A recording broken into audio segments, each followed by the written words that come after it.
이번 시간에는 두증인 10강 성경에 나오는 프리메이슨의 기원에 대해서 말씀드리겠습니다.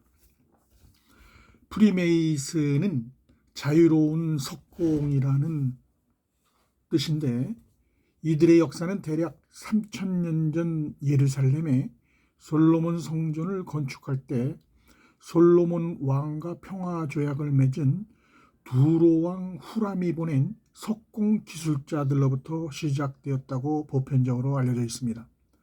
그 당시 성전과 같은 거대한 건물을 건축하기 위해서는 고도의 건축 기술을 가진 숙련된 석공이 필요한데, 히람 아비프가 이러한 일을 수행할 수 있는 유일한 사람이었기 때문에 두로왕 후람은 그를 솔로몬 왕에게 보내어서 성전 건축의 책임자로 삼게 하였습니다. 고도의 기술을 가진 히람 아비프는 수만 명의 석공을 지휘 감독하며 성전 건축이 끝날 때까지 누구에게도 자신이 가지고 있는 건축 비법을 알려주지 않은 관계로 그의 건축 비법을 알고자 하는 일부 메이슨들로부터 살해 위협을 받게 되었다고 전해지나, 히람은 살해 위협을 받으면서까지 결단코 기하학이라는 건축 비법을 밝히지 않고 지켰다고 합니다. 훗날 3명의 메이슨의 공격으로 히람 아비프는 목숨을 잃게 되었는데, 그의 죽음을 기리기 위한 행사로 프리메이슨의 회원 가입식 때 가장 중요시하는 비밀 준수를 위해 3중의 죽음을 체험하는 의식을 거행하게 되었다고 합니다. 프리메이슨의 기원에 관하여 다양한 설이 전해지고 있는데, 그 시초는 고대 이집트에서 피라미드를 만든 석공들이라는 설과 솔로몬의 성전을 건축한 히람 아비프라는 설, 그리고 중세 교회 및 궁전을 고대 양식으로 건축하기 위해 고용되었던 영국 석공들이 기원이라는 여러 설이 존재하고 있습니다. 그리고 중세 르네상스 이후 석공 길드는 신이 아닌 이성을 진리 판단의 기준으로 삼았으며 정치적 성격을 띠는 다른 형태로 변화하게 되는데, 17세기 말에 이르러 프리메이슨은 계몽주의 사조에 편승해서 자유주의, 개인주의, 합리주의를 표명하므로 급기야는 가톨릭 교회와 대립하게 되었기에 탄압의 대상이 되었다고도 합니다. 이러한 이유로 프리메이슨이 비밀 결사적인 성격을 띠게 되었고, 그들의 정치적인 성향으로 이후 프랑스 혁명은 물론이고 미국 독립운동에 깊이 관여했다고 알려져 있습니다. 특히 미국의 초대 대통령 조지 워싱턴을 비롯해 시어도 루스벨트, 헨리 트루먼 대통령 등이 프리메이슨 회원이었다고도 합니다. 그리고 지금도 사용되는 1달러 지폐에 그려진 피라미드와 그 위에 떠있는 눈이 프리메이슨의 표식인 섭리의 눈과 같다는 점에서 미국 건국이 프리메이슨과 관련이 있다는 주장을 뒷받침하고 있습니다. 그리고 미국 대륙을 발견한 콜럼버스와 함께 신대륙으로 건너온 사람들이 종교와 정치 탄압을 피해서 건너온 사람들이라는 점에서 미국 건국이 프리메이슨과 관련이 있다는 것은 의심할 여지가 없을 듯합니다. 더러는 유대교 경전에 나오는 바벨탑을 쌓았던 석공들이 자신들의 모든 노력을 다해서 만들었던 바벨탑이 하나님에 의해서 무너지자 신을 대적하며 최후의 바벨탑을 세워서 세계의 단일 정부와 단일 종교로 세상을 다시금 통일하기 위해 조직했다고도 합니다. 그러나 성경의 역사에 나타나는 그들의 기원을 살펴보면 이들은 예루살렘에 세워진 최초의 성전인 솔로몬 성전을 건축한 사람들로서 석공 기술자들임을 알 수 있습니다. 제사장 나라의 백성인 이스라엘 자손들 가운데 유다 지파에서 나온 다윗 왕의 아들 솔로몬이 자신의 이름을 딴 솔로몬 성전을 건축한 주체였으나, 실제로 성전을 건축한 사람들은 세상 임금을 예표하는 두로왕 후람이 보낸 석공 기술자들이라고 성경은 증거하고 있습니다. 그들의 족보를 거슬러 올라가 보면 대홍수 이후에 노아의 저주를 받은 둘째 아들 함의 자손으로 이집트 신비주의와 종교를 계승하고 바벨론 지역의 우상의 기원인 바벨탑을 세운 니므롯의 혈통인 것을 알 수 있습니다. 창세기 11장 8절에서 9절을 보면 여호와께서 거기서 그들을 지면에 흩으신 고로 그들이 성 쌓기를 그쳤더라. 그러므로 그 이름을 바벨이라 하니 이는 여호와께서 거기서 온 땅의 언어를 혼잡게 하셨음이라. 여호와께서 거기서 그들을 온 지면에 흩으셨더라. 니므롯이 활동하는 중심지인 북이스라엘의 가나안 땅에 우상신에게 제사하는 제단을 세우는 큰 성으로 건축된 레센 성읍을 점령한 단지파의 자손들은 이곳에 사는 니므롯의 자손들과 혼인을 하며 자손들을 낳고 그것을 중심 거주지로 뿌리를 내리며 살았다. 또한 해상무역이 발달한 두로 지방으로 흩어져서 두로 사람들과 혼인한 단지파의 여자에게서 태어난 자손들이 솔로몬 성전을 건축한 메이슨들이다. 이들은 야곱의 마지막 유언대로 단지파의 자손에서 뱀의 후손으로 예비된 사단의 회뿌리에서 나온 마귀의 자녀들이라는 사실을 알 수 있습니다. 창세기 49장 17절에 보면 다는 길의 뱀이요 첩경의 독사로다. 말굽을 물어서 그 탄자로 뒤로 떨어지게 하리로다. 따라서 프리메이슨의 기원은 하나님의 성전을 섬기고 제사를 드리는 제사장 나라의 백성으로 택한 이스라엘의 자손들이 아니라 세상 임금을 예표하는 두로 왕 후람이 보낸 두로의 석공 기술자들입니다. 이들은 솔로몬 성전의 완공 이후에도 돌아가지 않고 예루살렘 성에 남아서 이스라엘 백성들과 혼인관계를 맺고 자손들을 낳았으며 이스라엘 가운데 뿌리를 내리며 유대인처럼 행세하며 같이 산 자들입니다. 하지만 하나님이 그들을 예루살렘 성에 남겨둔 목적은 따로 있었습니다. 그것은 장차 초림의 여자의 후손으로 약속하신 메시아가 예루살렘 성에 오실 때 그의 발 뒤꿈치를 상하게 하는 뱀의 후손들을 예비하기 위한 구속사의 의의가 있었기 때문입니다.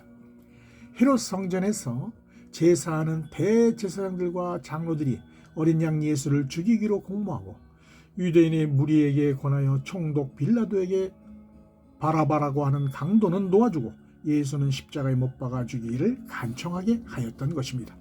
마태복음 27장 20절에서 22절을 보면 대제사장들과 장로들이 무리를 권하여 바라바를 달라 하게 하고 예수를 멸하자 하게 하였더니 총독이 대답하여 가로되 둘 중에 누구를 너희에게 놓아주기를 원하느냐? 가로되 바라바로소이다. 빌라도가 가로되 그러면 그리스도라는 예수를 내가 어떻게 하랴? 저희가 다 가로되 십자가에 못 박혀야 하겠나이다. 여기서 눈여겨보아야 할 대목이 어린 양 예수를 죽이는 총독 빌라도는 유대인이 아니라 이스라엘 통치하는 세상 임금인 로마 황제로부터 권세를 받은 자로서 적 그리스도를 예표하고 있다는 사실입니다.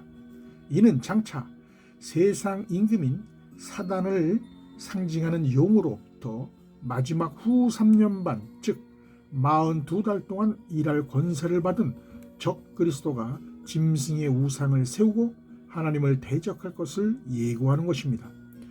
42달 동안 권세를 받은 적 그리스도는 하나님을 섬기는 율법의 공동체들을 핍박하여 우상에게 경배하게 하며 그렇게 하지 않을 경우 이들은 엄청난 환난을 피할 수 없게 될 것입니다. 계시록 13장 5절에서 6절을 보면 또 짐승이 큰 말과 참남된 말하는 입을 받고 또 42살 일할 권세를 받으니라. 짐승이 입을 벌려 하나님을 향하여 회방하되 그의 이름과 그의 장막 곧 하늘에 거하는 자들을 회방하더라.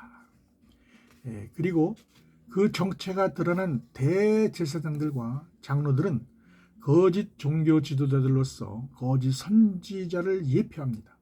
이들은 거짓 음모를 꾸며서 유대인의 무리를 선동함으로써 적그리스도의 손에 의해 예수를 죽인 자들입니다. 이들은 적그리스도가 세운 짐승의 우상에게 경배하고 짐승의 표를 사람들에게 이마나 오른손에 받도록 미혹하는 거짓 선지자로서 이 땅의 제단에서 율법의 공동체로 연합을 이루는 성도들과 선지자들을 적 그리스도에게 고해서 핍박과 순교의 피를 흘리게 하는 거짓 종교 지도자들을 예표하는 것입니다. 계시록 13장 15절에서 16절에 보면 저가 권세를 받아 그 짐승의 우상에게 생기를 주어 그 짐승의 우상으로 말하게 하고 또 짐승의 우상에게 경배하지 아니하는 자는 몇이든지 다 죽이게 하더라. 저가 모든 자 곧 작은 자나 큰 자나 부자나 빈궁한 자나 자유한 자나 종들로 그 오른손이나 이마의 표를 받게 하고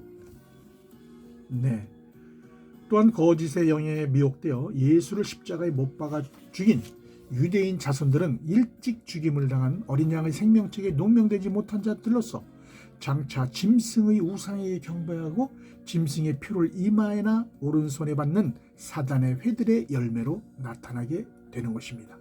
계시록 13장 8절에 보면 죽임을 당한 어린 양의 생명책에 창세 이후로 농명되지 못하고 이 땅에 사는 자들은 다 짐승에게 경배하리라.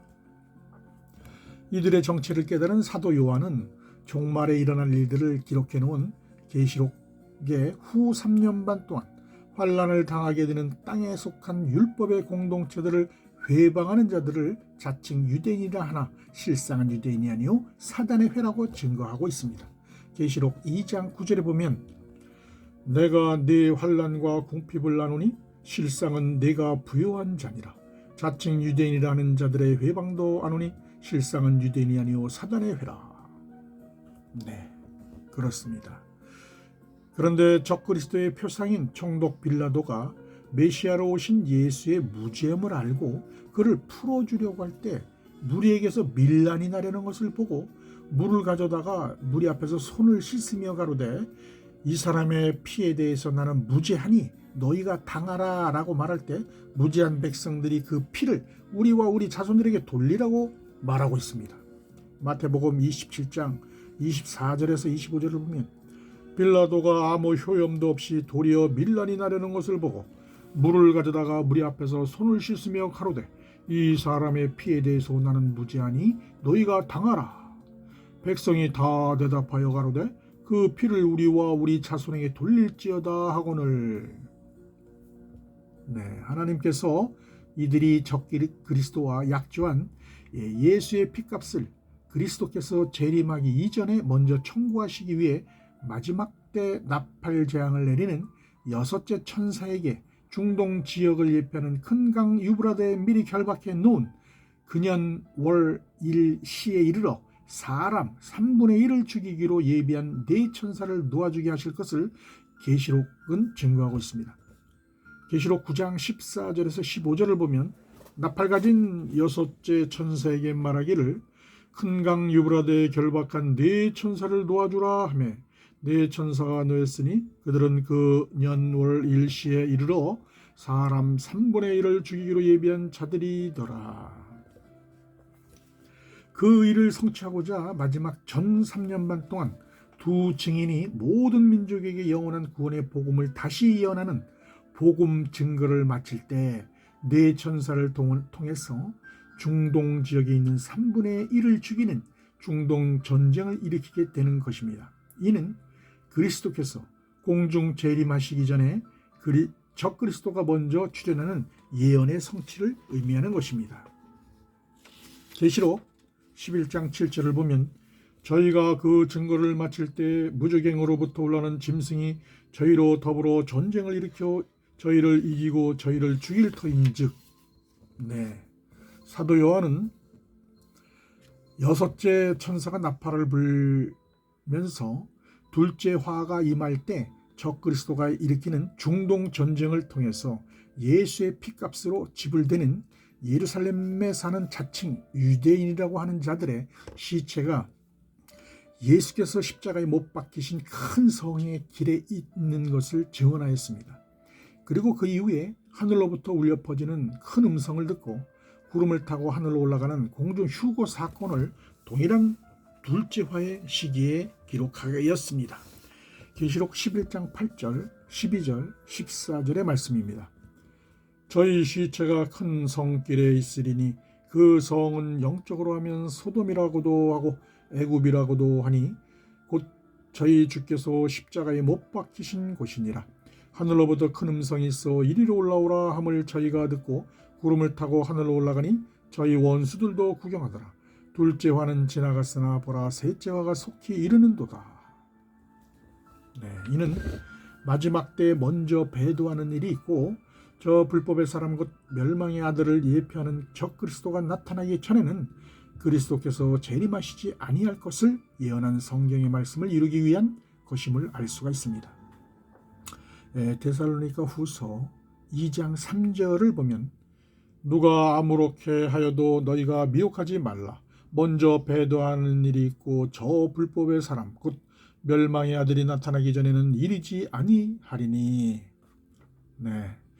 예루살렘의 제1성전으로 건축한 솔로몬 성전이 적그리스도의 표상인 바벨론의 느부갓네살 왕에 의해서 파괴된 사실과 그 성전 터 위에 제2성전으로 건축한 수룹바벨 성전을 재건축해서 완성한 헤롯 성전 역시 적그리스도의 표상인 로마 제국의 디도 장군에 의해서 돌 위에 돌 하나도 남지 않고 완전히 무너지게 하신 하나님의 비밀이 구약시대 선지자 다니엘의 마지막 한 일의 예언 안에 담아놓은 사실이 새롭게 밝혀졌습니다.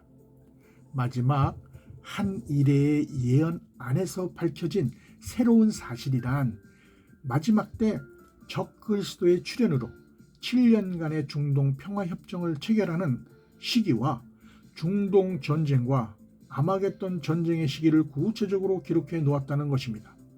그런데 이는 천사가 요한에게 모든 민족에 다시 예언하라고 전해준 작은 책에 구체적으로 7년 환란에 일어날 중동 전쟁과 아마겟돈 전쟁의 시기와 동일하게 기록되어 증거되고 있음을 알 수 있습니다.